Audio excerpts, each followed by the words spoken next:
नमस्कार, आपका स्वागत है हमारे शो में और मैं हूं आपके साथ गौरव राजेंद्र।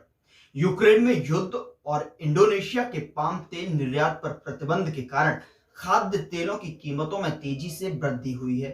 भारतीय बाजार भी खाद्य तेलों की कीमतों में अभूतपूर्व तेजी देखी गई है। कीमतों को नियंत्रण में रखने के लिए भारत सरकार भारत में खाद्य तेलों पर करों में कटौती की योजना बना रही है।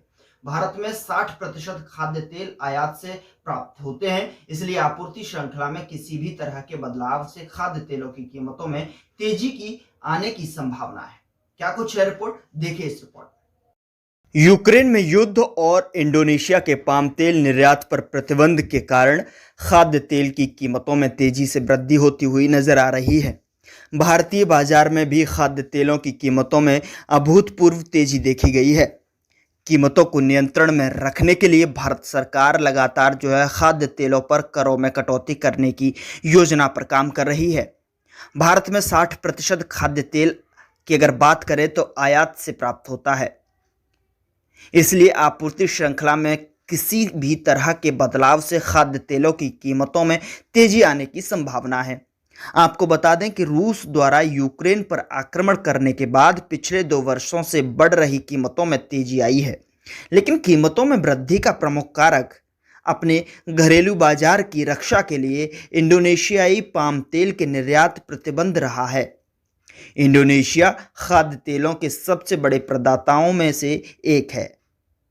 आपको बता दें कि भारत ने अतीत में कीमतों को कम करने की कोशिश की है, जिसमें पाम, सोयाबीन तेल और सूरजमुखी तेल पर आयात शुल्क को कम करना और तेल को स्टॉक करने से रोकने के लिए इन्वेंट्री को सीमित करना शामिल है। अब तक के कदम बाजार में तेल की कीमतों में कटौती करने के लिए पर्याप्त प्रभावी नहीं रहे हैं और लोगों को बहुत अधिक कीमत पर तेल खरीदना पड़ा, जो आम आदमी की जेब पर भारी पड़ रहा है।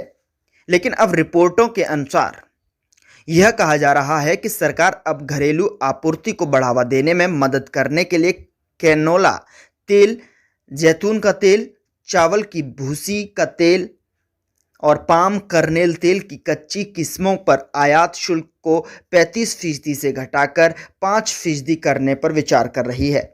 वित्त मंत्रालय के प्रवक्ता ने कॉल और टिप्पणी मांगने वाले एक टेक्स्ट संदेश का तुरंत जवाब नहीं दिया।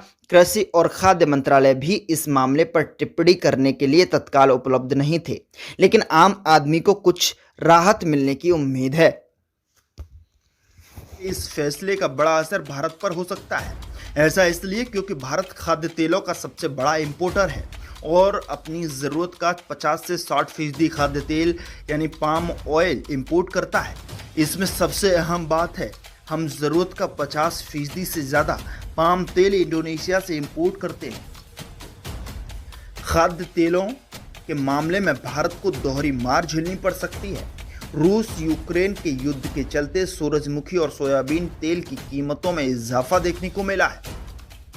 रूस यूक्रेन दुनिया के सबसे बड़े सूरजमुखी और सोयाबीन तेल उत्पादक देशों में है। युद्ध के चलते सप्लाई पर असर हुआ है। वहीं इंडोनेशिया से पाम ऑयल के एक्सपोर्ट बैन होने का सीधा असर भारत को होने वाली सप्लाई पर होगा। ऐसे में घरेलू बाजार में कीमतों पर दबाव देखने को मिल सकता है। इससे पहले जनवरी में इंडोनेशिया ने पाम ऑयल के एक्सपोर्ट पर बैन लगाया था, हालांकि बैन को मार्च में हटा लिया गया था।